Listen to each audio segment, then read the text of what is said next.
थंडीच्या दिवसामध्ये आपण शरीराच्या वरनं किती जरी उबदार कपडे घातले तरी सुद्धा आपलं शरीर आतनं गरम झालं पाहिजे, तर दिवसभरासाठीची एनर्जी आपल्याला मिळू शकते. आणि या सगळ्यांवरती एक रामबाण असा उपाय आहे, तोही स्वस्तात मस्त. ते म्हणजे घरगुती पद्धतीनं तयार केलेले तिळाचे लाडू. अतिशय साधी सोपी रेसिपी आहे, झटपट होणारी. चला तर मग सुरू करूयात.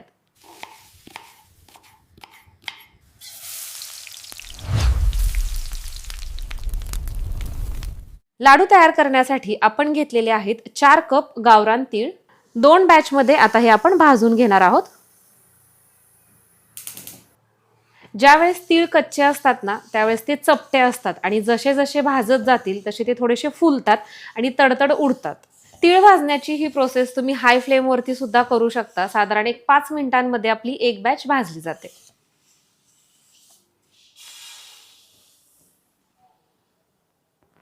तीळ भाजून झाल्यानंतर इथे आता आपण 4 कप शेंगदाणे घेतलेले आहेत.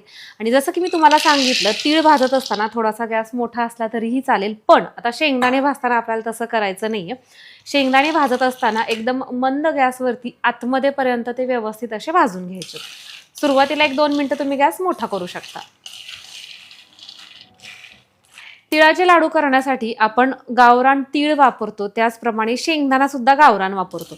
आणि आता हा गावरान शेंगदाणा म्हटलं ना, तर तो थोडासा आकाराने मोठा असतो. आणि इथे तुम्ही बघू शकता, खूप पटकन हा शेंगदाणा भाजलेला आहे. कशामुळे माहिती आहे का?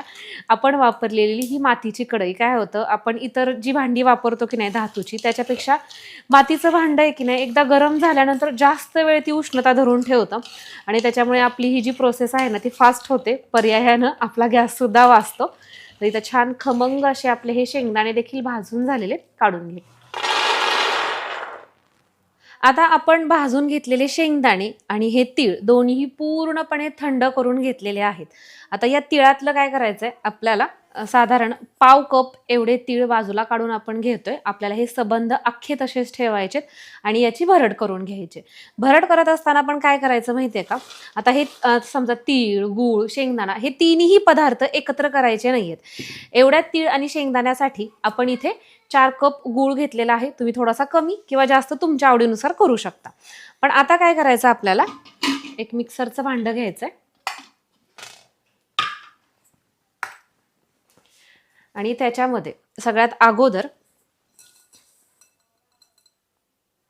तीळ टाकून घेतोय. एका वेळेस जेवढे बसतील तेवढे टाकून घ्यायचे. गूळ न टाकता आपल्याला हे फिरवून घ्यायचंय. आणि याच्यामध्येच म्हणजे मी पहिल्याच भांड्यामध्ये डायरेक्ट ही विलायची सोलून घेतलेली टाकते, म्हणजे त्याचा फ्लेवर परत मिक्स करताना सगळ्या आपल्या मिश्रणाला लागेल. किंवा तुम्ही डायरेक्ट सगळ्यात शेवटी विलायचीची पूड सुद्धा वापरू शकता.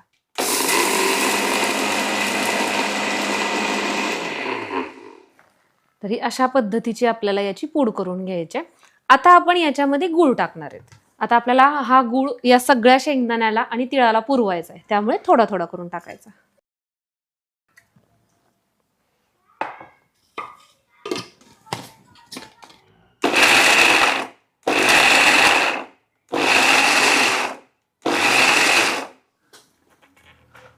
तर इथं बघा तुम्ही, आपले तीळ सुद्धा छान मस्त खमंग भाजलेले, त्यामुळे ना बारीक केल्यानंतर याचा सुगंध संपूर्ण किचनमध्ये दरवळतोय.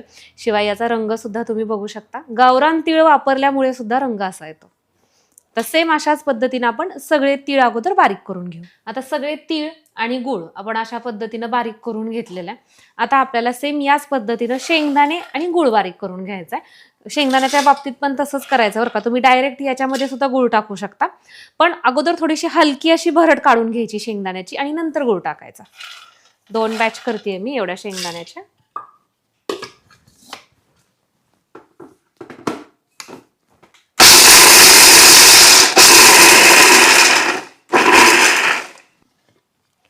शेंगदाण्याचं कूट जास्त बारीक नाही केलेले, असं ओबडधोबड थोडंसं केलंय. आणि आता याच्यामध्ये गूळ टाकते. आता 2च बॅच करणार म्हटले, त्यामुळे एवढा गूळ शिल्लक ठेवला पुढच्या बॅचसाठी.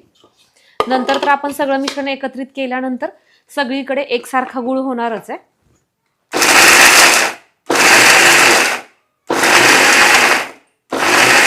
तर इथं हे असं बारीक करून घेतलंय. तर आता आपण हे तिन्ही पदार्थ छान व्यवस्थित असे एकत्रित करून घेतोय, एकजीव करून घेतोय.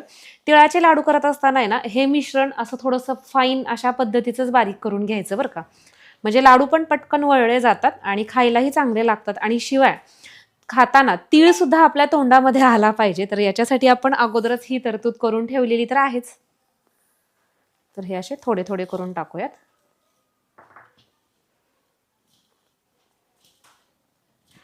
एकत्रित झालेलं आहे. आता आपण लगेच लाडू वळवायला घेऊ. आज आपण तयार करत असणारे तिळाचे लाडू, ड्रायफ्रूट लाडू, डिंक लाडू, शेंगदाणा लाडू ह्या सगळ्या लाडूच्या ऑर्डर्स स्वीकारल्या जातात. आणि लाडू व्यतिरिक्त आपण घरगुती पद्धतीनं तयार केलेले मसाले सुद्धा देतो. इन्क्वायरीसाठी डिस्क्रिप्शन बॉक्समध्ये सोबतच स्क्रीनवरती जो व्हॉट्सअपचा नंबर दिसत आहे त्याला फक्त हाय असा मेसेज करा, सगळी माहिती पुरवण्यात येईल. तर इथे आपले हे तिळगुळाचे लाडू तयार झालेले आहेत. अतिशय पौष्टिक, चविष्ट. हा लाडू एक जरी दिवसातून तुम्ही खाल्ला ना तरी पूर्ण दिवस तुमचं जे शरीर आहे ते आतमधून असं मस्त गरम राहील. तर अशा पद्धतीच्या खात्रीशीर बॉक्स पॅकिंगमध्ये हे लाडू तुम्हाला घरपोच मिळतात. लाडू पॅकिंग करण्यासाठी आपण जो कंटेनर वापरलेला आहे तो फूड सेफ आहे. शिवाय इको फ्रेंडली हा पेपर आपण याच्यामध्ये वापरतो, आपले लाडू व्यवस्थित असे पोहोचावेत यासाठी. आणि लाडू पोहोचल्यानंतर परत आपले लाडू ऑर्डर करण्यासाठी बॉक्सवरती नंबर सुद्धा दिलेला आहे. त्यामुळे वाट कशाची बघताय, आत्ताच तुमचे लाडू ऑर्डर करा.